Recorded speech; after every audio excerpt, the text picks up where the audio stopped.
Freebird. Hello, it's Doris with Aldi Books. Happy summer vacation. So I am at the 8 weeks of freedom point in my life. Every summer, school teachers, am I right? The best part of the job is the students, truly. I'm not just saying that. But summer vacation is a close second. Anyway, I was so excited. I just got home and ate whatever random things I could find in the fridge because I didn't have time for lunch today because, first grade awards assembly was long because it included kindergarten graduation. Anyway, my mind is racing. It's racing. So if you don't know me, hello. I am Doris of Aldi Books, and I live in China. I teach at a private boarding school here, and I'm going home to the US of A, and also visiting Canada with my guy, and then we're going to go to Spain. Life is good. But I wanted to check in on my books, like a legit for real update, not just a pretend like this one I'm reading, but like for real here, because I'm hoping to get caught up on my reading. I mean, I've been caught up. I've been doing well, but I'd like to have a good reading summer because I'm free birding it. I'm just bragging at this point. Okay. So, currently reading, let's just check in here. I am doing a buddy read of The Return of the King by Tolkien. And this is a reread. Did I say that? It's a reread for me, and I just love this series. This is the author of the series that got me into high fantasy when I was 12 years old. Never looked back. I've been getting back into it, though. I haven't read a lot of fantasy in the last few years, but I've been, the last 2 years, I think I've been progressively getting more into it once more. But this is where it all began. It's so good. And I would say that from also watching the movies numerous times in the last few years, I mean, I've read this several times, but, the books, things get switched around in your mind between the books and the movies. So I will say that the war scenes, the battles have happened a lot faster than I expected them, but it's all good. It's all cool. It's amazing. Then I actually have a physical copy of this book, The Covenant of Water. If you were here for earlier videos this month, I think it was this month, maybe last month, I mentioned that I thought that I could get this read in 2 weeks before I left for vacation. And who thought, no, Doris, you're not going to do that. Because I didn't. I'm only 100 pages in. I think, not even 102, not bad, of a 700 and some odd page book, 715, I think. But so I am not going to take this with me because it's hardback, and and I don't want to really switch to ebook or audiobook because I don't have that many physical books here, and it's kind of fun to read them, So I'm going to put this one on hiatus. And that is totally okay because this book is excellent thus far. Regency's writing is amazing. I'm starting to think I have a thing for medical doctors who write. So Khaled Hosseini, and I think, I'm going to read everything Verghese writes as well because this one is so good so far. It's set in India, and he is dabbling in different religious and I guess maybe ethnic groups. I'm not sure yet about this, but definitely religion is part of the storyline. And you open the story, and it's a 12-year-old in an arranged marriage. It opens with pretty close to the wedding ceremony, like the day before maybe. A 12-year-old in an arranged marriage with a 40-year-old man. And like, I know, I hear you, ooh. But it is handled very gracefully. Yeah. And there's no like marriage night. I'll just leave it at that. But it's so beautiful. Oh God, his writing is so beautiful. And it's one of those epic family sagas. It reminds me a little of, what was it, the eighth something or other. You know, the one from, it was Georgian, the really big chunky Georgian novel, Red, you know. I don't know. There's no like magical, well, I say there's not magical realism, but there is a like curse on the family that someone from each generation dies by drowning. So, you know, but it, you know, that epic saga that's just so well told. The characterization is like that, in that, you know, a book like this, I would be stressed about like laying it aside for 2 months. Did I tell you I'm off for 8 weeks? It's almost 2 months, not quite, but almost. Anyway, normally I wouldn't want to leave this aside because I would forget everybody and have to start over.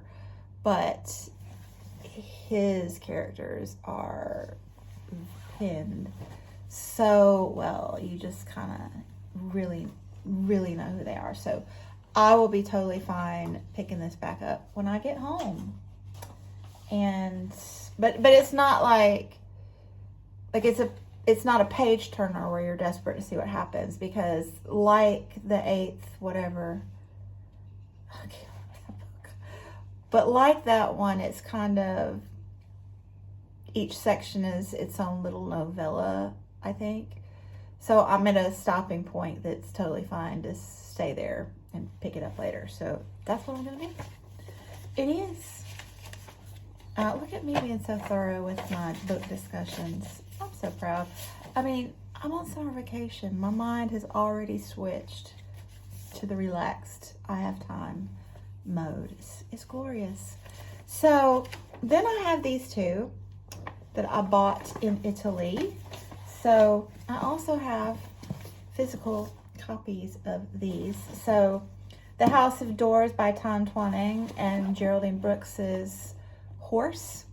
So they match so nicely, right? These are both authors that I enjoy their writing style, and I have been looking forward to these, but I just haven't had time to pick them up for various reasons. You know, reading a lot of BookTube Prize and Springathon and Book Naturalists and Buddy Reads. So it's finally time. I'm taking these two, they're paperbacks, on the plane with me because I do not like to fly. Don't like it at all.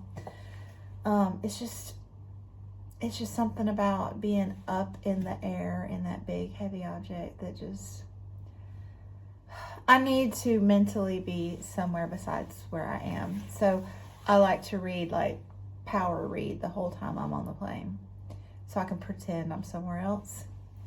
And I like to have physical books because, you know,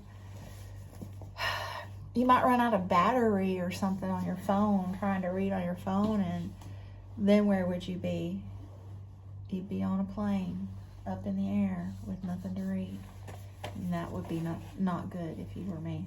So anyway, I'm also reading Blockchain Chicken Farm and Other Stories of Tech in China's Countryside. So this book, I discovered it on the BookTube Prize super long list, which if you're part of the in crowd, you're privy to. It's the super long list of, I don't know, like 80 some odd titles. I'm just making up that number, but it's a lot. And you get to just peruse them. It might even be 100 or more. And choose your favorites to suggest that they be on the original long list, which I believe is 64 titles. Is that right? That's not right. What is 6 times? I don't know. Forget about it. It's a lot. But anyway, this made it to the long list. And I can't remember if it made it through the first round, but I think it's out of the running now. But living in China, as I said, this title intrigued me, especially since it's, really current information, and boy is it. So it talks about Taobao, which is China's version of Amazon, but apparently twice as big as Amazon. Like, can you imagine? Taobao is mind-blowing. It's next level shopping. So you see a woman on the street wearing fabulous outfit, and you're like, wow, I'd like that. And you take a picture on the sly. I do it, okay? Everybody does it. And you upload it to Taobao, and if the dress is available anywhere, they find it and show it to you, and you can buy it. It might be a knockoff version, but that's the truth of the matter. It's pretty cool. And they talk about WeChat, which is the everything app here. And, it's text messaging. It's Facebook. It's all of your utility apps. It's how is your wallet, how you pay for everything, all rolled into one app. So it's crazy pants. They talk about, what's that Bitcoin stuff? Like, I still cannot wrap my mind around that very well, but it's very intellectual writing about the economy and technology and like rural China versus urban China. And it is fascinating and packed full of information. But you gotta think when you're reading it. There's no blowing through it and singing doodah all the day. No. I finished this one. When did I finish? I think I finished this at the beginning of June.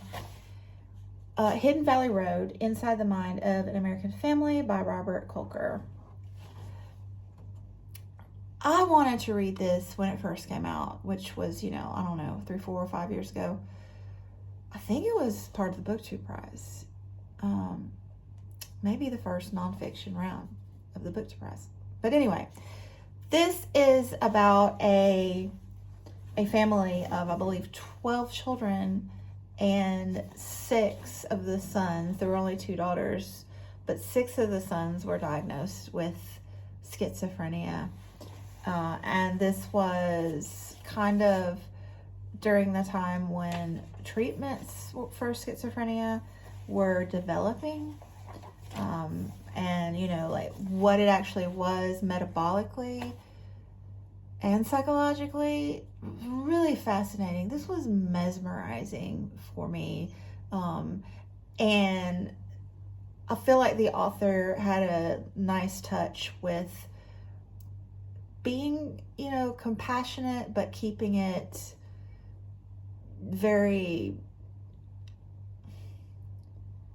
kind of, I don't know, clinical, academic. They didn't infuse it with a lot of emotion and drama, which I do not like. I don't like that. I want to feel sympathetic, yes, but I don't want to get all emotional about it unless I want to. I don't want the author to try to lead me there. So this had a great tone for the topic that it was discussing, and just the science, and her writing was very engaging. Yeah. Solid read that was. So then we get to the drama. We got some drama here. So Emily Wilde's map of the other lands. My library hold gets taken away in 2 days, and I'm on page 60 of a 407-page book. So I guess I need to prioritize this, or I'm going to have to wait to read it later, or buy it in the States. You know, that's an idea, because I bought the first one, her Encyclopedia of Fairies, and gave it to my bookish friend at school. So maybe I'll buy it. That might be fun. We'll see. Otherwise, I have to see if I can find it somewhere else, or Scribd, or, or just wait. That's okay too. But maybe I can finish, because I'm on vacation. I'm going to take every opportunity I can to brag about that. Maybe I'll finish in 2 days. We'll see. But this is a fun read. So this is fantasy. Fantasy I want to get involved in some more. It's not elves, it's fairies. And it's set in the UK. And the study of fairies, I think it's called dryadology, is a thing. Like at the big universities, such as, oh dear, I can't recall. It'll come to me. The famous UK universities. My mind. Anyway, so we follow a professor, like a legit professor, at this legit squared, because it's legit and it's legit university.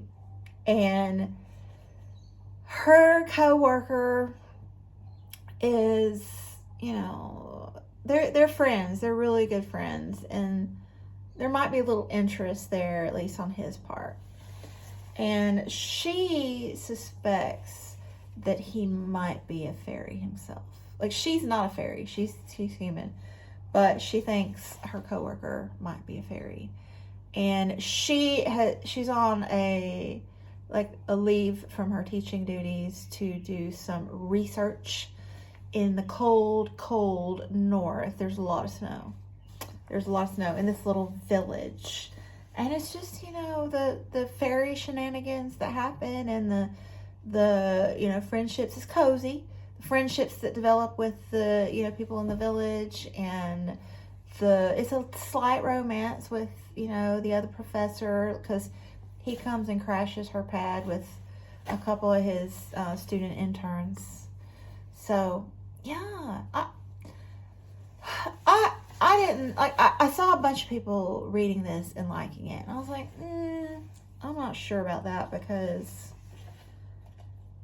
I'm not about all that hyped up fairy sex stuff. Like, they're really nymphomaniacs in fairy books these days, which is fine, but that's just not what I'm wanting to read. This one is a nice, it's a good story. The first one was mesmerizing. Maybe mesmerizing is too strong a word, because I already used that a while, but it was a page turner, let's say. It was a page turner. So I'm hopeful for this one, but I just don't know if I'm going to be flipping those pages today and tomorrow, or in the future when I acquire it again. Anyway, and then I have A Night to Surrender by Tessa Dare. This is the first in the Spindle Cove series. This is a reread for me. I read it, 4, 5, 6 years ago and loved it. Tessa Dare is a fun author. And I think this is like the cutting edge of the new wave of Regency romance authors that kind of infused the Regency world with modern feminism. So if you want true Regency romance storylines, this might be a little bit edgy for you, but I'm here for it. I'm here for it. So Spindle Cove is this seaside village where our main character lives, and with her father, and she's there for reasons. And she kind of recruits other young women that she can take under her wing because they have, you know, health problems or scandals in their backgrounds, or, you know, whatever reason that they might be a spinster. You see that spinster thing going on there? And she kind of empowers them and helps give them their life back, but in a new, more vibrant, empowered way. So delightful. But then dude comes, and, you know, his dad was a friend of her dad. So, you know, they got that family connection. They don't really know each other before the story begins. But he contacts the guy because he was wounded, I think, in the Napoleonic Wars, and he wants to get his job back, so to speak. But he has his leg, he's got a bum leg now, slightly bummed. But he hopes that her dad can help him get his job back. So yeah, her dad says, no, I don't think you're ready, but I'm gonna let you form a little regiment here in the town to guard the coast here. And so shenanigans ensue with the two of them and the villagers, and he adopts a little baby sheep, a lamb, if you will. It's cute, and they're both the managerial type, like in the best kind of way. Like they're very capable people, and they kind of run the show and keep their fingers on all the pies just to keep everybody happy and productive and, you know, growth mindset. But you can see where if you're both that way, it would cause some sparks. And actually right now, I'm in the spark moment. And the drama here, like, is that I was listening to this on Script, or whatever you call it. What do we call that now? It's not ampersand, Everand, whatever. They took it back. Like, they lost it for me just as I was getting ready to talk to you. Luckily, I found it on my library app, but we're in the moment in the Regency romance novel in which you don't want to really accidentally listen to it aloud around other people, if you know what I mean. So that's where we are. So I think some people are coming over to have little drinks to celebrate me and my coworker completing our duties in first grade. So we were both, like, I was the ELL coordinator, which ELL is English as a second language. So I help, we help students that need help learning English. And he is one of the high school deans, like, so in charge of, like, behavior, academic behavior. And we lost a first grade teacher the 1st of October, and so he and I ended up teaching first grade together, and we made it. Today was the last day, and we're gonna celebrate. Cheers. So anyway, thanks so much for watching. You may notice that there is more footage left, so if you're still here, I need to warn you that the rest of it is arachnophobia inducing. Okay, so if you're not into spiders, don't watch. Trust me on this. I myself sometimes think that I am David Attenborough's #1 intern. Wouldn't that be an amazing job? But yeah, so enjoy that if you're so inclined. And I'll chat soon, because summer vacation. Okay, we got some Spidey action here. She having dinner. She got a snack. You see that? She's working. Tasty. I know, right? Ooh. Ooh. Creeptastic.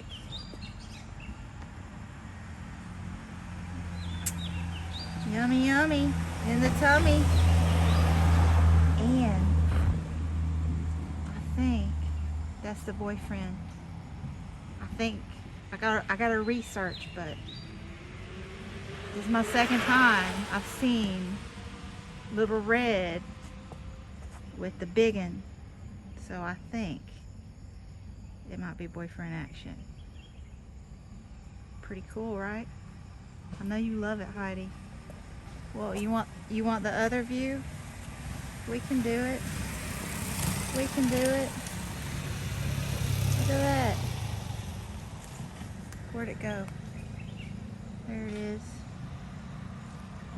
It's got a creepy face. Where'd it go? Oh, there it is. Oh, that's a green one. Look at that. Whoa. Okay. Where'd the boyfriend? There's the boyfriend. Hey. Okay, I gotta go. Bye-bye. Ooh. Wow. Still eating. Still eating. Oh my God, y'all. This one got 2 boyfriends. 1, 2. Whoa.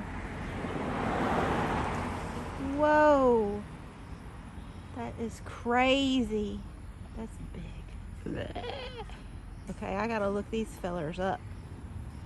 I think that might be what's going on, don't you?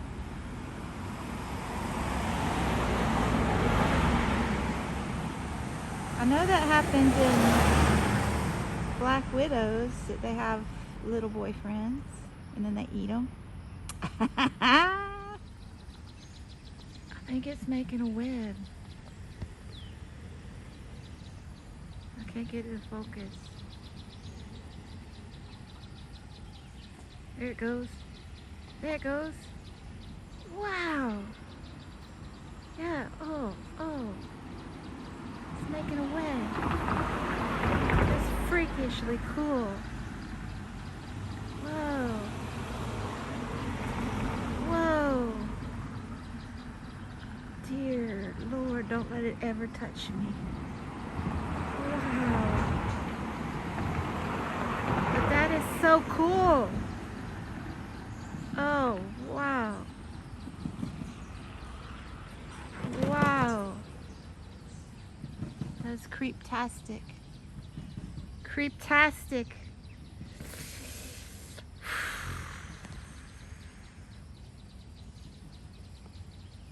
Oh, bye-bye. Bye-bye, spider. Damn. That one is big. There's a big-ass spider, y'all. Whoa. Whoa. Oh my gosh. Oh my gosh. That is something else entirely. It's about the size of my hand. I mean, the leg span. I need to go home. Yeah, because that's going to give me nightmares. Woo! There's another big one. This is number like 5, I think. This one doesn't have a boyfriend. I think the guys are scared. Whoa! Number 6. Oh, this one's all black.